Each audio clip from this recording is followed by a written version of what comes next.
안녕하세요. 달콤한 말씀, 행복한 하루. 오늘 함께 나누실 말씀은 역대하 34장 1절에서 13절까지 말씀입니다.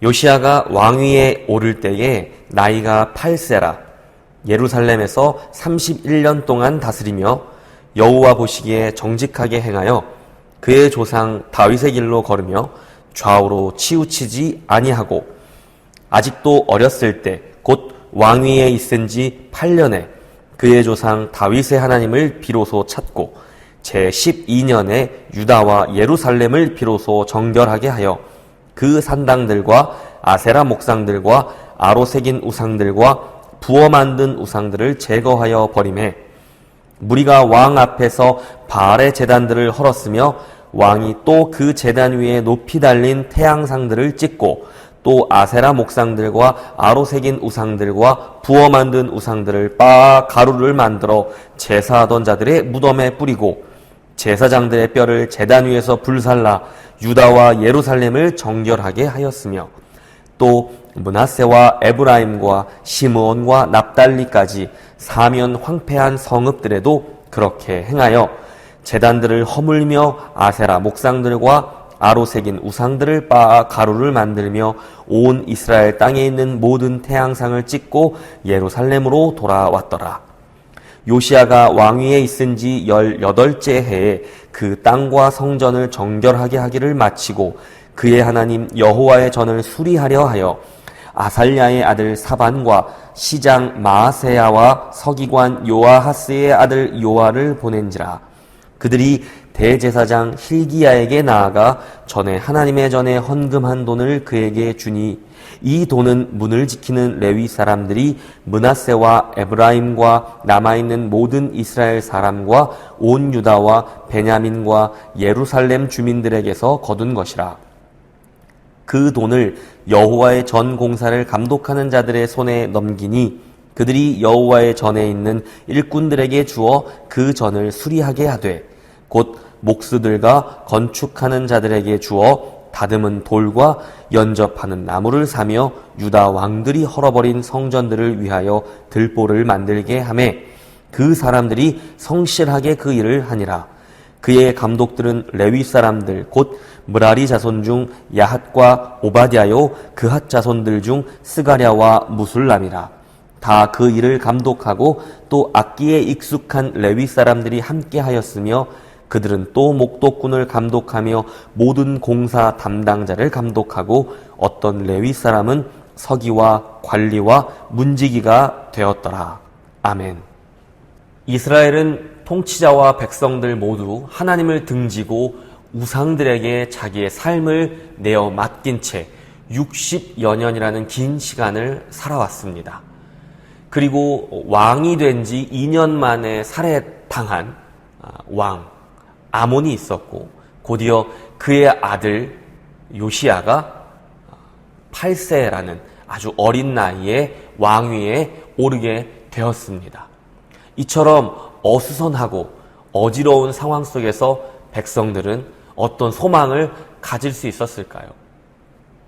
그러나 오늘 본문은 그 시작부터 이 이야기가 해피엔딩으로 끝날 것이라는 사실을 우리에게 알려줍니다.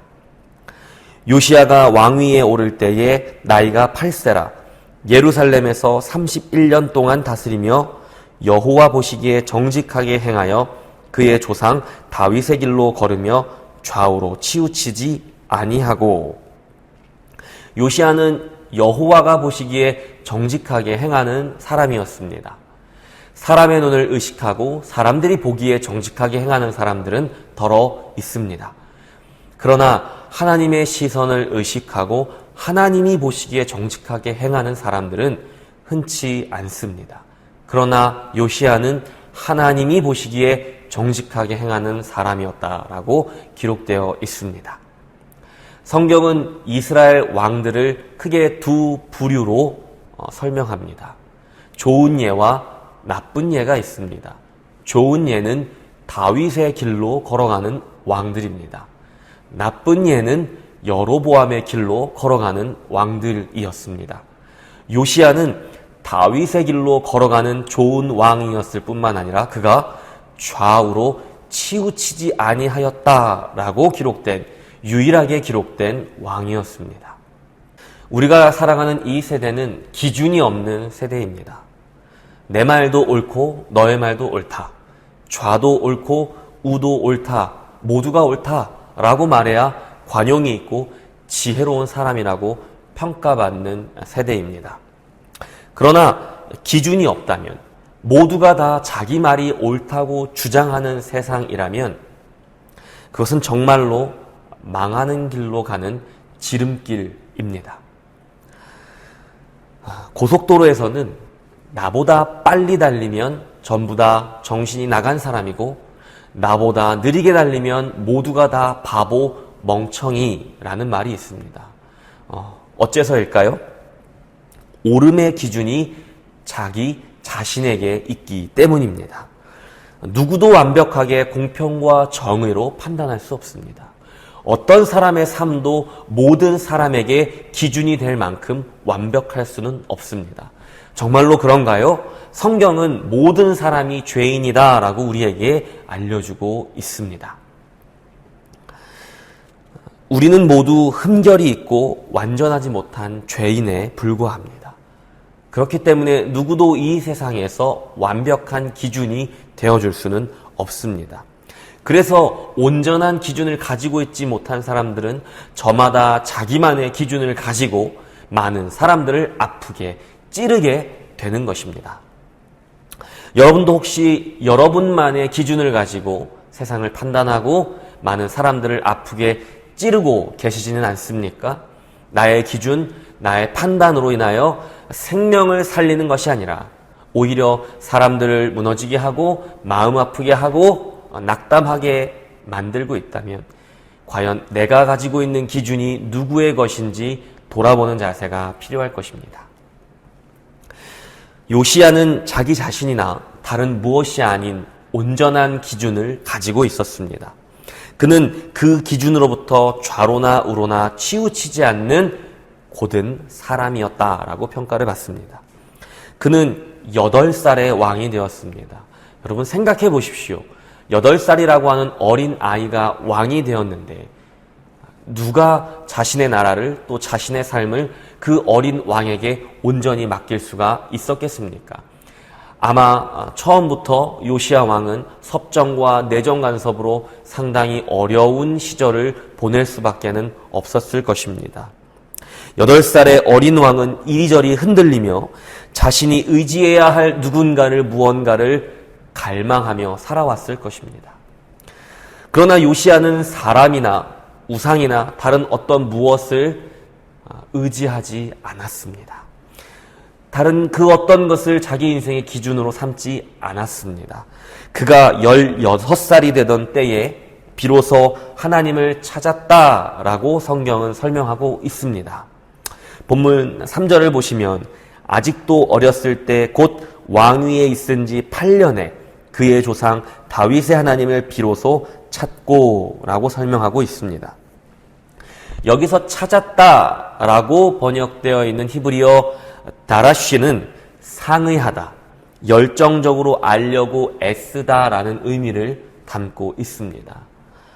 그는 어린 시절부터 하나님을 알기 위해 열정적으로 애썼고 모든 일을 결정하는 데 있어 하나님의 의견을 구했고 하나님의 뜻을 찾았던 사람이었습니다. 왜냐하면 그의 기준은 오직 하나님의 말씀이었기 때문입니다. 그는 하나님의 기준에 따라 그 기준에 맞지 않는 일에는 거침없이 개혁했습니다. 요시야는 그가 20살이 되던 해에 온 이스라엘에 대한 강력한 개혁을 시작합니다. 그는 모든 우상을 부수고 빻아 가루로 만들었습니다. 심지어 우상의 제단에 제사를 드리던 제사장들은 그 무덤을 파내어 시체를 우상의 제단 앞에서 불살라 버리기까지 했습니다. 부관참시를 행했던 것입니다. 젊은 왕이 굉장히 터프하죠. 그러나 그가 그렇게 행했던 것은 요시야가 사람의 눈치를 보는 사람이 아니었기 때문입니다.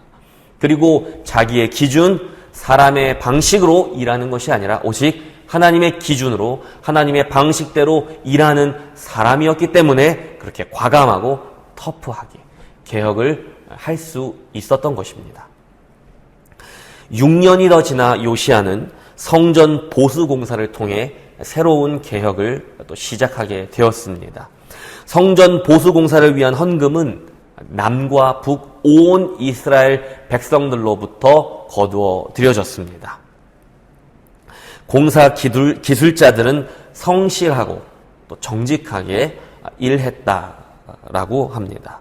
또 레위인들은 감독자의 역할이었지만 성전 보수 공사의 일선에 뛰어들어 함께 땀 흘려 일하게 되었습니다. 요시야의 개혁은 한 사람만의 개혁이 아니라 이처럼 온 이스라엘 백성이 함께 참여하는 개혁이었던 것입니다. 이것은 정말로 놀라운 변화입니다.